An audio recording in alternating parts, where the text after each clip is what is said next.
الحمدللہ والصلاۃ والسلام علی رسول اللہ وبعد۔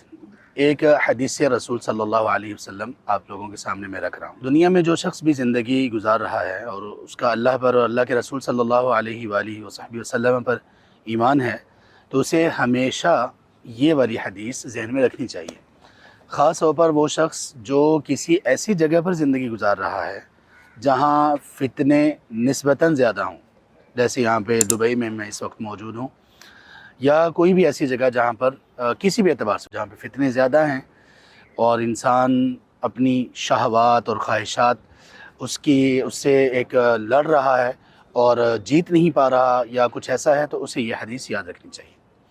یہ صحیح مسلم میں ہے، رسول کریم صلی اللہ علیہ وآلہ وصحبہ وسلم، ہمارے ماں باپ، ہمارے اہل و عیال، مال و دولت، جسم و جان سب آپ پر قربان ہو، آپ نے فرمایا ان الدنیا حلوۃ خضرۃ، یہ جو دنیا ہے نا یہ بہت میٹھی بھی ہے اور سرسبز و شاداب بھی ہے۔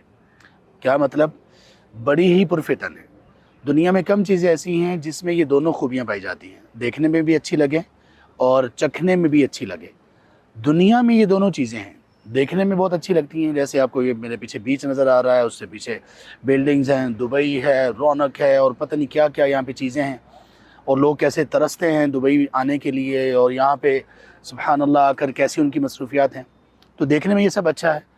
اور اسی طرح آپ نے فرمایا حلوۃ، میٹھی ہے، یعنی چکھنے میں پیسہ آتا ہوا کس کو برا لگتا ہے؟ آسانیاں، سہولتیں، آسائشیں، عہدہ، جاب، سیلری، پیکیج اچھا ہو، کس کو برا لگتا ہے؟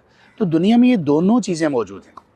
پھر آپ نے فرمایا ان اللہ مستخلفکم فیہا، اللہ تبارک تعالیٰ تمہیں اس دنیا میں جانشین بنائے گا۔ یہاں پہ آپ صلی اللہ علیہ وسلم نے صرف یہ کیوں نہیں کہا کہ اللہ تبارک تعالیٰ تمہیں دنیا میں پیدا کریں گے؟ یہ کیوں کہا کہ جانشین بنائیں گے؟ اس لیے کہا کہ اس ایک لفظ سے ہمیں یہ پتہ چل جائے کہ بندے، تو اس سے پہلے کچھ لوگ تھے جو اب نہیں رہے، تو بھی نہیں رہے گا، چلا جائے گا۔ ہم ایک دوسرے کے پیچھے آنے والے ہیں۔ مستخلفکم کا مطلب ہے ایک کے بعد دوسرے کو، دوسرے کے بعد تیسرے کو اللہ تعالیٰ اس دنیا میں بھیجنے والے ہیں۔ اب ہوگا کیا؟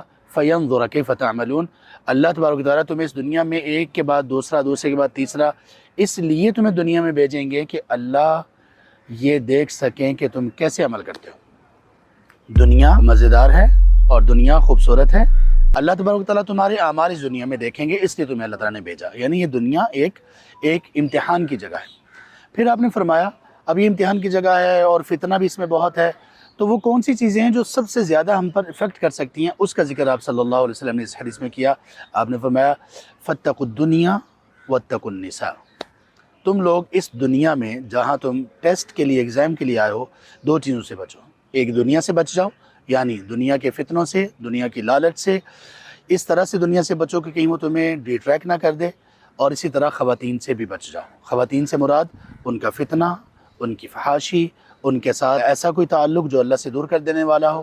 اور ہم سب یہ جانتے ہیں کہ دنیا میں یہی وہ فتنے ہیں جو انسان کو، بڑے بڑے مضبوط ایمان کے لوگوں کو بھی متزلزل کر دیتے ہیں، ان کے قدم ایمان پر سے اور سیدھی راہ سے ان کو بھٹکانے کے لیے یہ دو چیزیں بہت بڑی ہیں۔ تو ہمیشہ ان چیزوں کو ذہن میں رکھیے، ہمیشہ ان دونوں چیزوں سے بچائیے اپنے آپ کو۔ دنیا کے فتنوں میں حلال حرام کی تمیز، یہ اس کو خیال میں رکھیے تو دنیا کے فتنے سے بچ جائیں گے۔ حدود کا خیال رکھیے، کیا واجبات ہیں، کیا فرائض ہیں، ان کو پورا کیجئے، کیا ممنوعات ہیں ان سے رکیے، تو آپ دنیا کے فتنے سے بچ گئے۔ اور خواتین کے فتنے سے کیسے بچیں گے؟ ان کے ساتھ اختلاط، ان سے غلط تعلق، ان سے خفیہ دوستیاں، بے پردگی، بے حجابی، بد نظری، ان سب سے بچ جائیں تو انشاءاللہ دنیا کا یہ ٹیسٹ آپ کے لیے کامیاب ہو جائے گا۔ اللہ تعالیٰ ہمیں اس میں کامیاب کریں۔ بارک اللہ فیکم، والسلام علیکم ورحمۃ اللہ۔